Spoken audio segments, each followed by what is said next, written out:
Hello everyone, welcome to another video. In today's video, I'll be discussing a rather interesting topic by the name of separation agreement between husbands and wives in India. Now, अगर मैं किसी आम आदमी से इस चीज़ का मतलब पूछूं सेपरेशन एग्रीमेंट, तो यही बोलेगा कि डाइवोर्स, हस्बैंड एंड वाइफ अलग हो रहे हैं, they are getting separated, that means they are getting divorce. But एक सेपरेशन एग्रीमेंट एक ऐसा टर्म है जो डाइवोर्स नहीं बल्कि एक mutually decided terms and conditions के मद्देनज़र जो हस्बैंड एंड वाइफ होते हैं वो एक दूसरे से सेपरेट होते हैं. और क्या वो सेपरेशन एग्रीमेंट लीगली इन्फोर्सेबल होता है, तो उसी बारे में उन्हीं सब चीज़ों के रिवॉल्व करते हुए कुछ टॉपिक्स को हम आज डिस्कस करेंगे. And those topics will all be related to the main head, that is separation agreements between husbands and wives in India. तो इस टॉपिक को शुरू करने से पहले मैं आपको एक जनरल इंट्रोडक्शन देना चाहूँगा इस टॉपिक के रिगार्डिंग. तो आइए हम उस इंट्रोडक्शन को देखते हैं. So as per the Indian legal system, separation agreement is not legally enforceable and treated as a kind of personal agreement. First sentence से ही अगर आप ध्यान से आप इस चीज़ को समझें तो फर्स्ट सेंटेंस से ही आपको समझ में आ गया होगा एक सेपरेशन एग्रीमेंट लीगली एनफोर्सेबल नहीं होता. लीगली एनफोर्सेबल ना होने का मतलब आप उस एग्रीमेंट को लेके किसी भी कोर्ट ट्रिब्यूनल में जाके नहीं उस चीज़ को एनफोर्स करा सकते जिस दूसरी पार्टी के अगेंस्ट, अगर वो पार्टी उस एग्रीमेंट की नियमों और शर्तों का पालन नहीं करता. तो ये होता है नॉट बीइंग लीगली एनफोर्सेबल का मतलब. आगे देखते हैं. Indian courts have time and again rejected the concept of the separation agreement between husband and wife. The marriage laws in India does have a concept of judicial separation, but there is no such mention of a separation agreement. Judicial separation जो एक term आपने अभी पढ़ा, ये आपको हमारे जो marriage laws हैं इंडिया के, स्पेसिफिकली जो हिंदू मैरिज एक्ट है 1955 का, उसके सेक्शन 10 में आपको जुडिशियल सेपरेशन के रिगार्डिंग चीज़ें मिलेंगी. अब जो जुडिशियल सेपरेशन होता है वो बेसिकली कोर्ट्स, उसमें कोर्ट्स का इन्वॉल्वमेंट होता है. लेकिन जिस टॉपिक के बारे में हम आज डिस्कशन कर रहे हैं वहाँ पे there is no judicial intervention, no legal assistance, just normal agreement, a mutual agreement and between husband and wife decided as per their own terms and conditions that they have mutually agreed upon. किसी भी तरीके की legal intervention नहीं है. Judicial separation एक अलग concept हो जाता है जो कि हम इस वीडियो के अंदर आगे डिस्कस करेंगे कि वो कैसे एक सेपरेशन एग्रीमेंट से डिफर करता है. आगे बढ़ते हैं. This agreement is treated as a mere formality between a husband and wife and is made as per their will without any intervention of the court. There are many case laws where the courts have again and again said that a separation agreement between a husband and wife can be took into account while going through the formal divorce proceedings, but it cannot be made legally enforceable. जब आप divorce proceedings, मतलब कि जब आप actual divorce proceedings जो court के सामने आप पेश करते हैं डाइवोर्स पिटीशन को, हस्बैंड एंड वाइफ जब फाइनली डिसाइड करते हैं डाइवोर्स लेने के लिए, तो जो सेपरेशन एग्रीमेंट में जो भी कंटेंट्स आपने मेंशन किए थे उन चीज़ों का एक आप आधार बना सकते हो कि उन टर्म्स एंड कंडीशंस का पालन नहीं किया गया बाय द ईदर पार्टी, इसलिए मुझे डाइवोर्स पिटीशन कोर्ट के सामने फाइल करना पड़ रहा है. बट उन चीज़ों का केवल इतना ही मोल है, इतना ही महत्व है, उनको सिर्फ एक आधार बनाया जा सकता है. जो आप चीज़ें सेपरेशन एग्रीमेंट के अंदर डालेंगे they can be treated as a ground that can be put into the formal divorce petition. आगे देखते हैं. Even though the Indian judicial system has not yet recognized the validity of separation agreements, the concept of a separation agreement is still being used by many peoples, as a separation agreement saves them much time and effort to prevent themselves from facing lengthy judicial proceedings, and also if they decide to get back again, they don't have to remarry as they are still husband and wife. Now, what is a separation agreement? अब इसकी एक definition पढ़ें जो कि simple शब्दों में मैंने सीधी सीधी लिखी हुई है, आप खुद भी एक बार पढ़ें, मैं पढ़ रहा हूं आपके लिए, आप भी मेरे साथ पढ़ें एक बार। As a separation agreement is a post marital agreement between husband and wife, though a separation agreement the husband and wife decide not through a separation agreement the husband and wife decide not to end their marriage but to separate themselves and not live together, and it is done without any legal assistance and without the intervention of the court. If the court intervenes then it is termed as a judicial separation, जो कि मैंने आपको बताया section 10 Hindu marriage laws में आपको, Hindu marriage act में आपको मिल जाएगा। And if the couple decide to dissolve their marriage to end their legal connection, then they file for divorce. जब पूरी तरीके से उनको अपना लीगल कनेक्शन खत्म ही करना है तब वो डाइवोर्स के लिए जाते हैं। तो सेपरेशन एग्रीमेंट में देयर इज स्टिल चांस, मतलब हस्बैंड एंड वाइफ एक दूसरे को मौका दे रहे हैं, कुछ नोकझोंक हो गई है, कुछ चीजें उनके बीच में नहीं अच्छे से कंपैटिबल हो पा रही है, जिसके कारण दे डिसाइड कि हम कुछ समय अलग रह के देखते हैं। अगर चीजें नहीं बनी, जो इश्यूज हैं वो रिजॉल्व नहीं हो पाए, तो फिर वो डाइवोर्स की तरफ आगे बढ़ते हैं।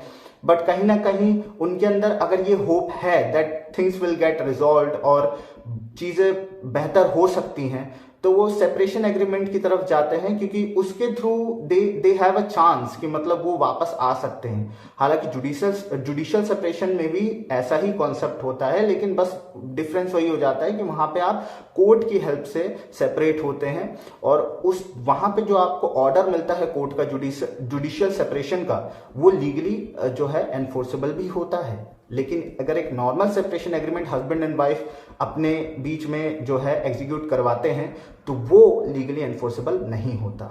आगे देखते हैं। However the husband and wife agree on different aspects in the separation agreement, including maintenance or alimony. If they have a child, then the custody of the child and property distribution, etc. And it is done as per their own terms and conditions and without any assistance of the court. However, separation agreement is disregarded in India, being termed as against the public policy and general morals. Due to that reason, the concept of separation agreement hasn't found any place in the marriage laws in India. अब हम आगे देखते हैं कि separation agreement और divorce के बीच में क्या अंतर है। जो डाइवोर्स होता है, a divorce it actually dissolve the marriage completely and the husband and wife are no longer under a legal connection. A divorce can only be given to the husband and wife by the court through a divorce decree after they decide to file for a divorce before the court. In a separation agreement, spouses opt to live apart from each other for a period of time while staying legally married, while if a divorce has been granted to the husband and wife, then they are no more a legal couple. और अगर वो फिर से वापस आना चाहते हैं तो उनको उनके जो राइट्स और सेरेमनीज उनके धर्म में हैं, जो एक प्रॉपर उनकी जो मैरिज होती है वो उन्हें फिर से दोबारा से करनी होगी उसके बाद, ताकि वो फिर से हस्बैंड एंड वाइफ कहला पाए। तो सिंपल शब्दों में देखें तो डाइवोर्स जो है, जब आप बिल्कुल जो अपने नाम के आगे हस्बैंड एंड वाइफ का जो टैग है उसे हटाना चाहते हैं, you don't want to be legally connected to that person, आप उससे हर तरीके का कनेक्शन खत्म करना चाहते हैं, तब आप डाइवोर्स के लिए फाइल करते हैं। अब वो डाइवोर्स दो तरीके के होते हैं, म्यूचुअल, कंटेस्टेड में जब आप दोनों मतलब जो एग्री नहीं कर रहे हैं, देयर आर सर्टेन ग्राउंड्स जो कि आपको section 13 of the Hindu marriage Act मिल जाएंगे, जो कि कंटेस्टेड ग्राउंड फाइल करने के जो ग्राउंड्स होते हैं वो वहां पे आपको मिलेंगे और उन्हें मैं इस वीडियो में भी डिस्कस करूंगा हालांकि। पर जो म्यूचुअल जो डाइवोर्स होता है, वो म्यूचुअल डाइवोर्स काफी एक सुलझी हुई प्रोसेस कह सकते हैं, बिकॉज वहां पे हस्बैंड और वाइफ जो हैं वो सहसम्मति से एक म्यूचुअल डाइवोर्स का पिटीशन एग्जीक्यूट करते हैं। वहां पे वो सारी ही चीजों पे एग्री कर लेते हैं पहले से टर्म्स एंड कंडीशंस पे।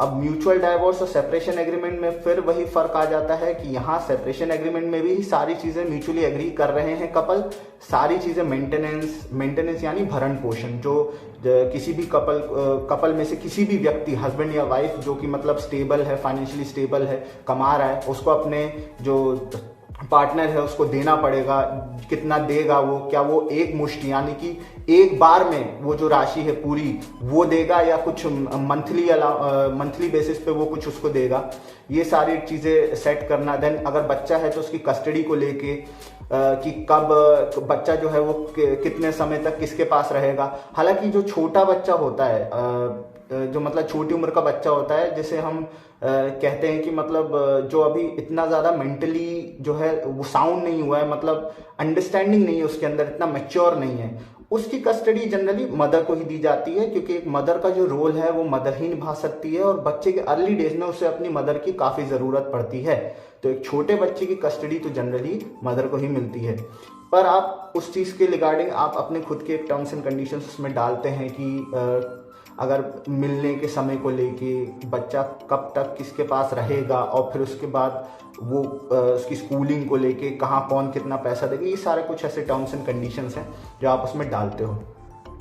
तो लेकिन म्यूचुअल डाइवोर्स में आप जब ये टर्म्स एंड कंडीशंस डालते हैं, आपका आशय यह होता है कि आप उस व्यक्ति से अब अपने संबंध खत्म कर रहे हैं, इसलिए आप फाइनली हर चीज डिसाइड कर रहे हैं। हालांकि सेपरेशन एग्रीमेंट में आप उस व्यक्ति से संबंध नहीं खत्म कर रहे हैं, आप बस उस व्यक्ति से एक ब्रेक ले रहे हैं और उस ब्रेक के दौरान कोई भी चीज इफेक्ट ना हो, कोई भी चीज अगर आपका बच्चा है उसकी पढ़ाई इफेक्ट ना हो, उसके लिए आप वो टर्म्स एंड कंडीशंस डिसाइड कर रहे हैं। बस ये फर्क होता है। आगे देखते हैं।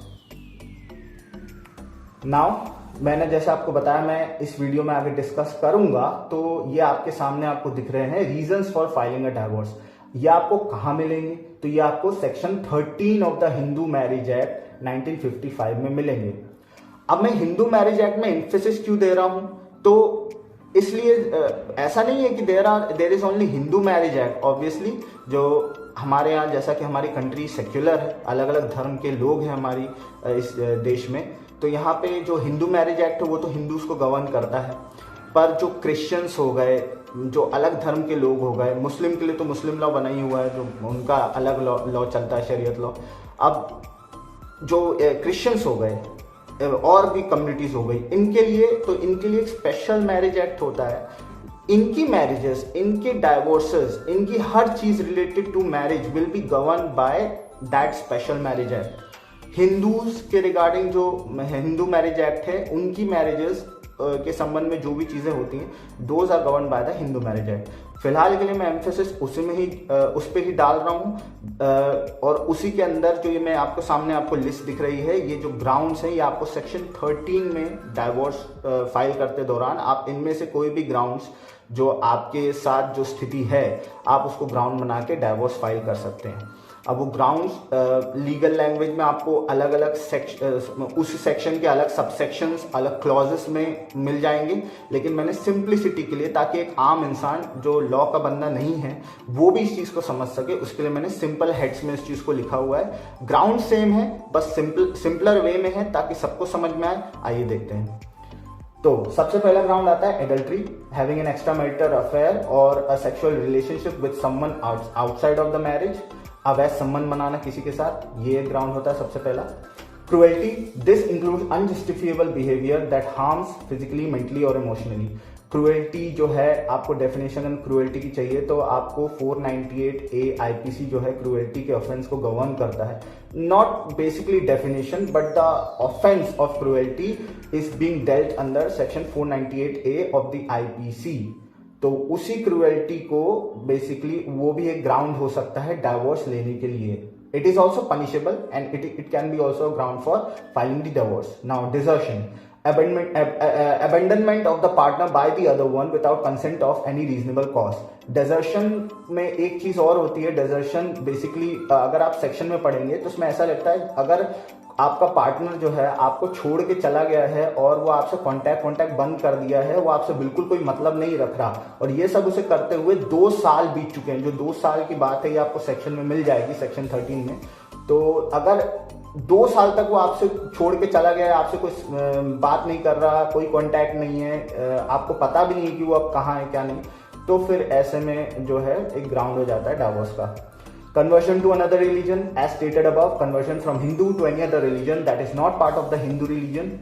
Mental disorder, any mental illness that makes it practically and emotionally impossible for two people to stay together. Communicable disease, these includes STDs, sexually transmitted diseases, or any other type of diseases that can be fatal for the other partner. Renunciation of the world, renunciation of world का simple शब्दों में बताऊं तो संन्यास ले लेना, मोह माया त्याग दी है, अब कैलाश पर्वत जाने का डिसीजन ले लिया है। तो ऐसे जो लोग जो मतलब अब ये मोह माया का जीवन त्यागना चाहते हैं और उनको सब सांसारिक सुख से कोई मतलब नहीं है, अब वो अपना एक अलग जीवन बिताना चाहते हैं, मान लो ऐसे किसी की मनोस्थिति बन गई, तो फिर तो अब डाइवोर्स लेने के अलावा और कोई ऑप्शन बचेगा नहीं, क्योंकि सामने वाला जो उसका पार्टनर है वो तो ऐसा जीवन नहीं व्यतीत करना चाहता, तो उसे डाइवोर्स लेने के लिए एक ग्राउंड दिया हुआ है। Presumption of death, when a partner goes away, gets lost, or is not found, or has any record in any form and is not found for 7 years or more. Presumption of जो दो तरीके की presumption है, presumption of death, presumption of life, वो आपको section 107, 108 Indian evidence act में मिल जाएंगे। वो क्या है मैं उन्हें अभी संक्षेप में इस वीडियो में डिस्कस नहीं कर रहा हूं, मैंने बस आपको बता दिया कि सेक्शन 107, 108 में आपको वो दोनों प्रिजम्पशन मिल जाएंगे। आप एक बार वहां पढ़ेंगे, आपको समझ में आ जाएगा। Last ground is unsound mind or suffering from continuous insanity. Any mental disorder that has an indefinite period of cure or doesn't have a treatment. In this case, the petitioner has all the valid and medical reasons for not staying with the partner and can file for a divorce. Separation agreement और judicial separation में क्या फर्क होता है? तो divorce आपको section 13 में मिल गया। हाँ, एक और चीज, म्यूचुअल डाइवोर्स आपको सेक्शन 13B में मिलेगा। म्यूचुअल डाइवोर्स के लिए अलग स्थिति है और इन सभी तरीके के डाइवोर्सेस में एक चीज जो मैंडेटरी हो जाती है वो आपको सेक्शन 14 में मिलेगी कि डाइवोर्स और सेपरेट होने से, जुडिशियल सेपरेशन और डाइवोर्स के केस में भी आपको जो अलग अलग रहते हुए कम से कम 1 साल का पीरियड बीत गया हो, मतलब 1 साल से आप दोनों एक साथ नहीं रहे हैं, यू हैव बीन सेपरेटेड, तो फिर आप जो है डाइवोर्स के लिए फाइल कर सकते हैं। ये सेक्शन 14 में एक प्री कंडीशन है डाइवोर्स फाइल करने की, चाहे वो म्यूचुअल हो या कंटेस्टेड हो। आगे देखते हैं। जुडिशियल सेपरेशन की जो डेफिनेशन है वो आपको सेक्शन 10 हिंदू मैरिज एक्ट में मिलेगी। उसके दो जो है पॉइंट्स हैं, आपकी स्क्रीन पे आपको दिख रहे होंगे, आप ये इस चीज़ को एक बार खुद पढ़ें। मैं जो नीचे पैराग्राफ दिया है उसे पढ़ रहा हूँ जिससे कि आपको एक क्लैरिटी मिले। और इस वीडियो में जैसा कि मैंने बताया था कि मैं हर चीज़ को सिंपलर वे में बताऊँगा, तो उसके लिए मैंने इस पैराग्राफ को मैं पढ़ रहा हूँ। Now, judicial separation is given by the decree of the court which permits the couples to live separately for a certain period. In a judicial separation also, the couples are still married. Judicial separation can be treated as a last resort before the divorce. The major difference between a separation agreement and a judicial separation is that in judicial separation, the couples seek the assistance of the court in getting separated, and the decree of the judicial separation when granted is legally enforceable. आप इस degree को लेके, मान लो आपको judicial separation की degree मिल गई है और अगर उस डिग्री का कोई भी उल्लंघन करता है तो आप उस चीज को लेके कोर्ट के सामने जा सकते हो, उस चीज को एनफोर्स करा सकते हो, आपके पास राइट होता है। सेपरेशन एग्रीमेंट में आप क्या क्या क्लॉजेस डालेंगे, तो आपकी स्क्रीन पे आपको सारी चीजें दिख रही होंगी। मैं बहुत सिंपल उसमें छोटे छोटे शब्दों में बताता जाऊंगा कि क्या है। जनरल इंट्रोडक्शन और डिटेल्स में आपको अपनी नाम, आप क्या करते हैं, आप कहाँ पे आप रहे हैं, आपकी शादी कहाँ हुई थी, शादी के बाद आप लोग एक साथ कहाँ रह रहे थे, कब से अलग रह रहे हैं, है ना, और आपके पास आप क्या करते हैं, इनकम क्या है, और फैमिली आपकी कितनी फैमिली आपकी प्रॉपर्टी है टोटल, आपके bank details, vehicles, insurances, everything जो भी है आपकी एक, आप अपने बारे में, अपने पार्टनर के बारे में इंट्रोडक्शन देते हैं इस जनरल इंट्रोडक्शन की क्लॉज में। मेंटेनेंस आप डिसाइड करते हैं, जैसे कि मैंने बताया भरण पोषण का जो क्लॉज होता है कि कौन ज़्यादा फाइनेंशियली स्टेबल है, कौन जो है दूसरे पार्टनर को, मतलब अपने जो पार्टनर को एक फाइनेंशियल हेल्प दे सकता है, और वो क्या, वो एक बार में कुछ अमाउंट दे रहा है या फिर वो मंथली बेसिस पे कुछ अमाउंट देगा, ये सारी चीज़ें उसमें आती हैं। देन चाइल्ड कस्टडी, मैंने आपको पहले भी समझा दिया है, चाइल्ड की कस्टडी अगर है कोई आपका हस्बैंड एंड वाइफ का कोई बच्चा भी है तो ऐसी स्थिति में उस बच्चे की कस्टडी को लेके क्लॉजेस डालना है। देन प्रॉपर्टी के रिगार्डिंग, अगर कोई प्रॉपर्टी है उसका आप लोग डिवीजन कर रहे हैं और तो उनकी कितना शेयर किसको मिल रहा है, कौन मान लो कोई रेंटल प्रॉपर्टी तो कौन उसका मतलब आपने कोई प्रॉपर्टी रेंट में ली है तो उसका रेंट जो है वो भी आप डिसाइड कर सकते हो कौन रिसीव करेगा उस प्रॉपर्टी का रेंट। देन आपकी खुद की कोई प्रॉपर्टी है उसका भी डिवीजन कर रहे हो तो उसके रिगार्डिंग की कितना शेयर किसको मिलेगा, है ना, ये सारी चीजें में आ जाएगी। Then waiver of post retirement benefits, the post retirement clause is mentioned to clarify the fact that both husband and wife will waive off any rights mutually that they have in each other's pensions, that the retirement accounts will be individually marinated and remain a separate property of the spouse or whoever's name they do it in. Last clause है complete disclosure. Complete disclosure is a form of undertaking that neither of the parties has intentionally or unintentionally hidden an important factor related to the assets and liabilities that might be important to the separation agreement. Such a clause helps both parties to stay honest with the agreement. अब at the end, जैसा कि मैं हर video के and में आपको relevant case laws बताता हूँ, हालांकि मैंने आपको बताया कि सेपरेशन एग्रीमेंट का जो कॉन्सेप्ट है वो इंडिया में जो है तब प्रेवलेंट नहीं है। हालांकि हस्बैंड एंड वाइफ करते ज़रूर है बिकॉज उन्हें इतना ज़्यादा कोर्ट कचहरी के मामले में नहीं पड़ना, क्योंकि उन्हें भी पता है वो एडवोकेट करेंगे, देन उनकी फीस देंगे, देन फिर कोर्ट का इंटरवेंशन अलग, देन कुछ शर्तें पालन करना, ये सब। इससे अच्छा तो खुद ही की शर्तें बना के वो कर लेते हैं। लेकिन इस चीज़ को they can not legally enforce, ये एक बस एक ड्रॉबैक हो जाता है सेपरेशन एग्रीमेंट का। और जो चीज़ लीगली इन्फोर्सेबल हो ही नहीं सकती उसके रिगार्डिंग आपको इस कंट्री में ज़्यादा केस लॉस भी नहीं मिलेंगे, क्योंकि वो रिकग्नाइज्ड ही नहीं है हमारे लॉ के द्वारा। हालांकि मैं आपके लिए एक England and Wales family court का एक लॉ लाया हूँ जहाँ पे सेपरेशन एग्रीमेंट के एसेंशियल्स और सेपरेशन एग्रीमेंट के ड्रॉबैक्स और उसके प्रोज एंड कॉन्स आपको सब मिल जाएंगे इस केस लॉ में। तो ये जो केस है आपकी स्क्रीन में आपको दिख रहा है। तो इसी के साथ हम इस वीडियो को ख़त्म करते हैं। हमारा जो आज का टॉपिक था सेपरेशन एग्रीमेंट्स के रिगार्डिंग, आई होप कि अगर कंप्लीटली नहीं तो थोड़ी बहुत आपको एक क्लैरिटी मिली होगी इस टॉपिक के रिगार्डिंग। तो ऐसे ही कुछ इंटरेस्टिंग टॉपिक्स के साथ मैं आपके सामने वीडियोस लाता रहूँगा। So stay tuned for more knowledge and thank you for watching this video and thank you for being patient. Thank you.